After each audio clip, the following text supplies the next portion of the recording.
अस्सलाम वालेकुम aspirants, I hope you all are fine. आज के लेक्चर का आगाज़ एक इलामी इकबाल के शेर से करते हैं। झपटना पलटना पलट कर झपटना, झपटना पलटना पलट कर झपटना, गरम लहू रखने का है एक बहाना। After a long time, welcome back to my YouTube channel and today we will discuss about the tenses timeline. हम टेंसेस टाइमलाइन के बारे में बात करेंगे। आज हम डिस्कस करते हैं कि ये किस तरीके से टेंसेस को टाइम बाय टाइम सेपरेशन करते हैं, किस तरीके से लेकर चलते हैं, उसकी टाइमलाइन क्या है, वो कहाँ से कहाँ तक एक टेंस जो है वो यूज़ हो रहा होता है। मोस्टली जो है हम उसकी स्ट्रक्चर की बात करते हैं, हम उसके लेके चलते हैं कि वो किस तरीके से उसको करना होता है, उनके रूल्स की बात कर रहे होते हैं। लेकिन आज जो है हम इसके टाइमलाइन की बात करेंगे।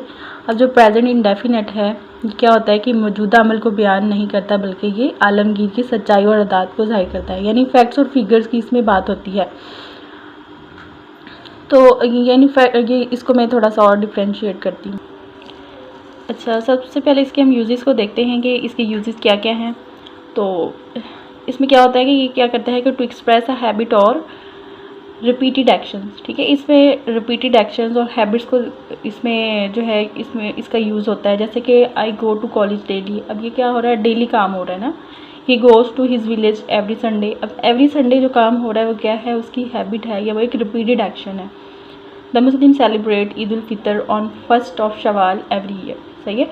तो इस तरीके से इसी तरह to express facts and general truth, जैसे मैंने पीछे बात की थी फैक्ट्स एंड फिगर्स की, इसके अंदर बात होती है। जैसे वाटर कीप्स इट्स लेवल, ठीक है, honey test sweet and sun sets in the west.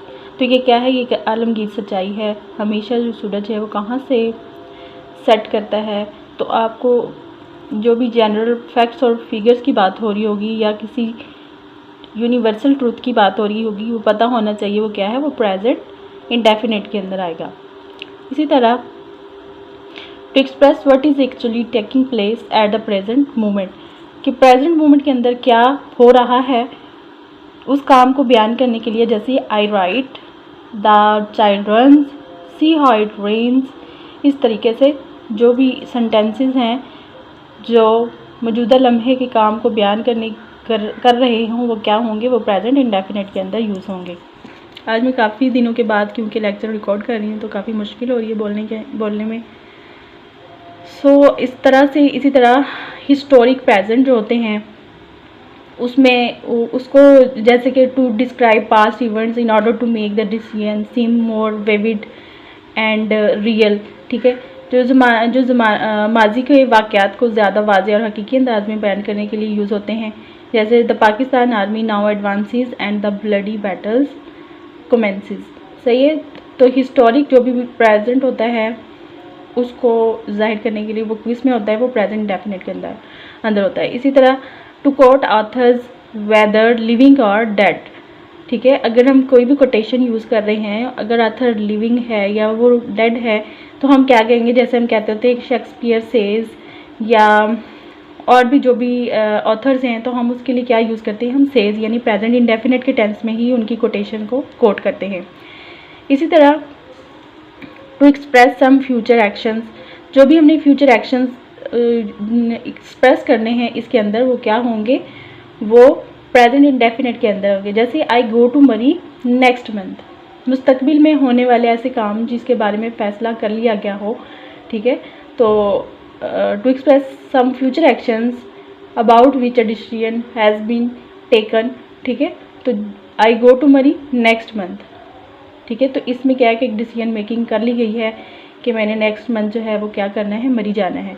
तो जो भी डिसीजन मेकिंग होगी वो इसके अंदर उसको क्या कहेंगे कि ये प्रेजेंट इंडेफिनिट के अंदर यूज़ हो रहा है। सो अब हम नेक्स्ट जो टेंस है उसकी बात करते हैं जो कि प्रेजेंट इंडेफिनिट है। इसके साथ साथ हम उसके यूजेस की भी बात करेंगे कि उसको यूज़ किस तरीके से किया जाता है।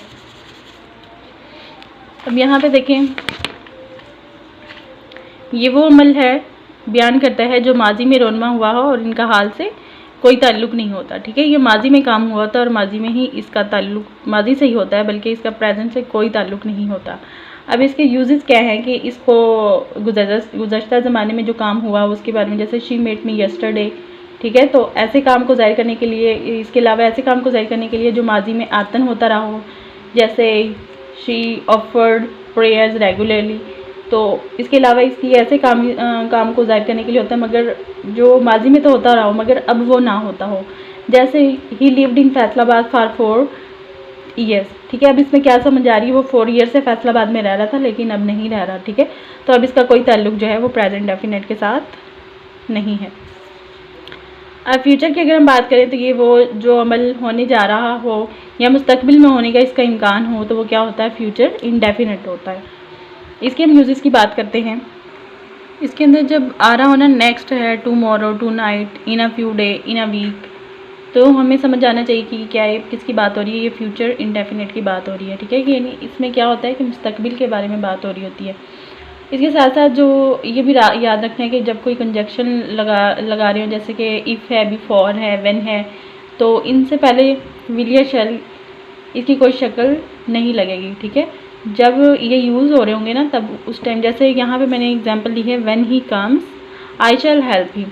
तो अब यहाँ पे क्या हुआ, या पहली क्लॉज में जो यूज़ हो रहा है वो व्हेन यूज़ हो रहा है, उसके बाद आई शैल हेल्प हिम, ठीक है। अब व्हेन के साथ यहाँ पे विल या शैल का यूज़ नहीं किया बल्कि हमने नेक्स्ट वाले में किया है।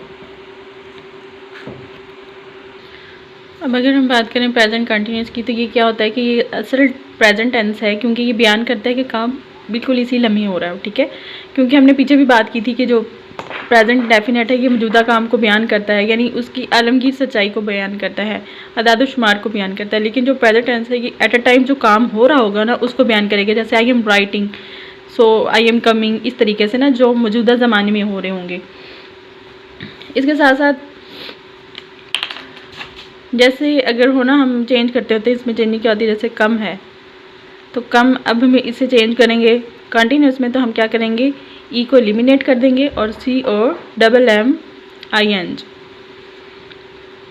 इसकी ये भी होती है कि हमने यहाँ पर डबल एम क्यों यूज़ किया, अगर एक कॉन्सोनेंट है, कॉन्सोनेंट की स्टार्ट में या इसके एंड में, यानी अगर दरमियान में वो आ रहा हो ना, दरमियान में अगर एक कॉन्सोनेंट आ रहा है और वॉवल्स के दरमियान में अगर एक कॉन्सोनेंट आ रहा है, तो जब उसको हम लिखेंगे, उसका कंटिन्यूस बना रहे होंगे, तो क्या हो जाएगा, वो डबल एम, यानी जैसे ये डबल एम हुआ इसी तरह वो क्या हो जाएगा, डबल हो जाएगा वो कॉन्सोनेंट। अब हम करते हैं पास्ट कंटिन्यूस को। पास्ट कंटिन्यूस क्या होता है कि माजी का वो वाक़या और इसका ताल्लुक़ किसी दूसरे एक्शन के साथ हो, यानी माजी का वाक़या होता है और इसका ताल्लुक़ किसी दूसरे एक्शन के साथ हो। एक काम हो रहा होता है लेकिन हम इसकी तकमील में दिलचस्पी नहीं रखते, ठीक है। एक काम हो रहा होता है और उसके साथ कोई दूसरा काम भी हो जाए, जैसे कि जब दो काम हो रहे हों, जैसे I was reading while my sister was writing, इस तरीके से भी हम इसको कर सकते हैं। इसका यूज़ ऐसे भी होता है कि आतन जो भी काम हो रहा है, I was always losing my keys, या I was losing my memory, इस तरीके से ना। तो इसके साथ साथ जब एक काम के साथ होते हुए कोई दूसरा काम हो तो फ़िक्र के इस हिस्से में जिसमें कोई काम जारी हो फेल माजी जारी लगेगा, जबकि दूसरे हिस्से में सिंपल पास्ट टेंस लगेगा। जैसे she was living with her parents when the war broke out, ठीक है। तो पहले हिस्से में वाज आया तो उसके बाद क्या आया, सिंपल पास्ट टेंस आया, द वार ब्रोक आउट। इसी तरह I was taking tea when he came, तो पहले वाले में वाज आया जबकि दूसरे हिस्से में पास्ट सिंपल पास्ट टेंस आया। अब हम करते हैं फ्यूचर कंटिन्यूस को। ये क्या होता है कि बगैर किसी हवाले और तकमील के मुस्तकबिल में मुसलसल होने वाला अमल, ठीक है। इसका मुस्तकबिल से कोई ताल्लुक़, मुस्तकबिल में होने वाला ये काम होता है। अब इसी तरह हम करते हैं पास्ट परफेक्ट टेंस। ये क्या होता है, ये इन कामों को की तकमील को ज़ाहिर करता है जो अब तक जारी थे। ये नहीं बताता कि अमल कब वाक़या हुआ, बस तकमील की मौजूदा हालत में बताता है।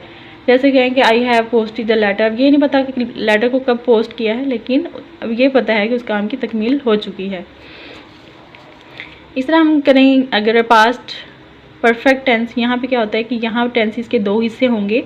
यह एडवर्ब जाहिर करता है कि एक अमल किस मखसूस अमल से पहले माजी में वाक़या हुआ है। जैसे हम कहें when he reach the college the bell had gone, ठीक है। तो इसी तरह ये क्या होता है, अगर आगे हम बात करते हैं फ्यूचर परफेक्ट टेंस की, मुस्तकबिल के किसी मखसूस वक्त में किसी काम की तकमील को ज़ाहिर करता है। इसकी टाइमलाइन ये है। उसके बाद परफेक्ट कंटिन्यूस है, ऐसे काम जो माजी में शुरू हुए हों और मौजूदा लम्हे तक जारी हों। इसकी डिटेल में जो मेरा प्रीवियस लेक्चर है उसके अंदर मैं शेयर कर चुकी हूँ, तो आप उससे गाइडेंस ले सकते हैं। अब इसमें क्या होता है कि पास्ट परफेक्ट कंटिन्यूस जो है ऐसे काम जो माजी में शुरू हुए हों और कुछ देर तक जारी रहे, मौजूदा लम्हे मुकम्मल हुए हों। तो उसके बाद आ जाता है फ्यूचर परफेक्ट कंटिन्यूस, यानी बहुत कम यूज़ होते हैं ये जो टेंसेस होते हैं, बहुत कम यूज़ होते हैं। ऐसे काम जो माजी में शुरू हुए हों या मुस्तकबिल में पूरे होने हों और कुछ वक्त तक अपनी तकमील तक जारी रहें। सो आई थिंक आपको अच्छे से समझ आ गई होगी। एक मैं एक्सरसाइज आपको देती हूँ, आपने वो सॉल्व करनी है और उसको शेयर करना है इन टेंसेस के यूजेस को देखते हुए, जो मैंने यूजेस आपके साथ शेयर किए हैं। ये 4 सेंटेंसेस हैं, जैसे we generally speak Urdu in office. यहाँ पे आपने बताना है स्पीक, स्पोक, स्पोकन या स्पीक्स आएगा, ठीक है। उसके बाद the sun rise in the east, यहाँ पे आपने बताना है राइज, रोज, रोजन या राइजेज आएगा। उसके बाद है आई सा horse while I look for shadow sorry. तो यहाँ पे आपने बताना है कि यहाँ पे हैव बीन लुकिंग आएगा या वाज लुकिंग आएगा। उसके बाद शेक्सपियर से, यहाँ पे आपने बताना है कि से, सैड या सेज आएगा। इन तीनों में से कौन सा आएगा, से, सैड या सेज में से कौन सा आएगा। तो आपने तमाम के आंसर्स 1, 2, 3 एंड 4 यूँ नंबरिंग दे के उसके आंसर्स को आपने राइट करके सेंड करना है मुझे। So we will meet in next video. Allah Hafiz.